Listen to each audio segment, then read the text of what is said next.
Le gouvernement congolais accélère avec ses partenaires multilatéraux les préparatifs de la deuxième édition du Forum international sur les peuples autochtones d'Afrique centrale, FIPAC en sigle, qui va se tenir à Infondo du 16 au 19 mars prochain. En effet, après l'édition de 2007, il est question pour cette année de mettre un accent particulier sur les droits des peuples autochtones et dynamiques de la conservation de la biodiversité dans le bassin du Congo. Pour une meilleure connaissance du site choisi dans la localité d'Infondo et pour un meilleur suivi des préparatifs, l'expert de la communauté économique des États de l'Afrique centrale, Honoré Tabouna, spécialiste à la valorisation de la biodiversité et de l'économie de l'environnement, a fait le déplacement de la Likwala le 25 janvier dernier.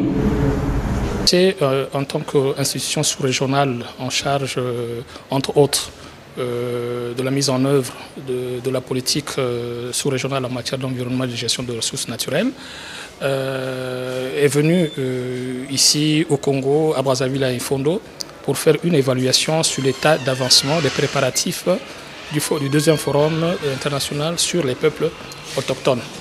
Donc, à l'issue de cette mission, nous avons des informations à communiquer à toute la sous-région sur la possibilité ou non de la tenue de ce deuxième forum sur lequel la sous-région a placé beaucoup d'espoir dans la mesure où les peuples autochtones qui sont au cœur de ce forum ont gardé ce lien-là traditionnel avec la biodiversité, avec la valorisation de la biodiversité, l'utilisation de la biodiversité qu'on peut demain nous utiliser comme substrat pour le développement des petites entreprises utilisant la biodiversité. Le rôle de la CEAC de FIPAC relève d'abord du rôle que la CEAC joue dans la sous-région. La sous-région a confié à disons quand je dis la sous-région, les chefs d'État ont confié à la CEAC le rôle de coordination de toutes les initiatives en matière d'environnement et de gestion des ressources naturelles. Et le FIPAC étant une initiative sous-régionale, la CEAC a l'obligation de jouer son rôle de coordination. Donc d'identifier tous les acteurs qui interviennent, d'identifier toutes les actions qui sont mises en œuvre pour la réussite de l'événement et voir comment on peut faire une coordination pour que les objectifs soient atteints. Donc la CEAC joue ce rôle-là au niveau institutionnel, au niveau de la coordination, au niveau politique, toujours au niveau de la coordination, et en ce qui concerne le niveau technique.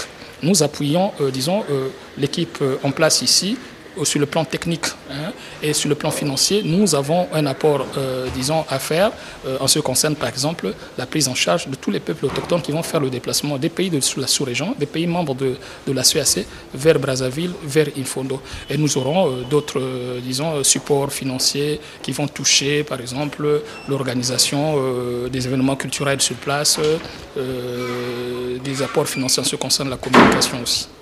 Droit des Congolais. De tous les acteurs, les leaders politiques, les entreprises privées, les groupements des producteurs, que c'est une chance énorme d'accueillir le FIPAC. Pourquoi c'est une chance énorme? Parce que la biodiversité, c'est le produit du moment, c'est l'avenir du monde. Donc quand on parle de l'économie verte, alors les ressources naturelles, dont les produits forestiers non ligneux par exemple, ce qu'on peut appeler ici les malombo, le péké qu'on trouve là-bas, sont au cœur d'un aspect de l'économie verte. Et le Congo, en abritant dans un département comme la Likwala, près de 15 000 peuples autochtones qui détiennent le savoir-faire traditionnel utilisé pour la valorisation de la biodiversité, c'est une chance énorme.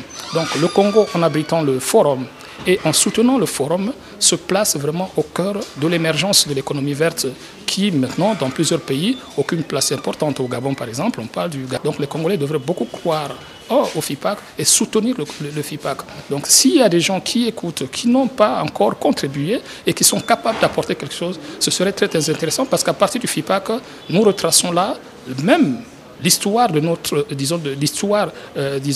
l'humanité, l'histoire de notre déplacement. Nous, à un moment donné, on a été des sédentaires, des nomades plutôt, on est devenus des sédentaires. Or, ce peuple-là est en train de faire justement, de suivre le même itinéraire.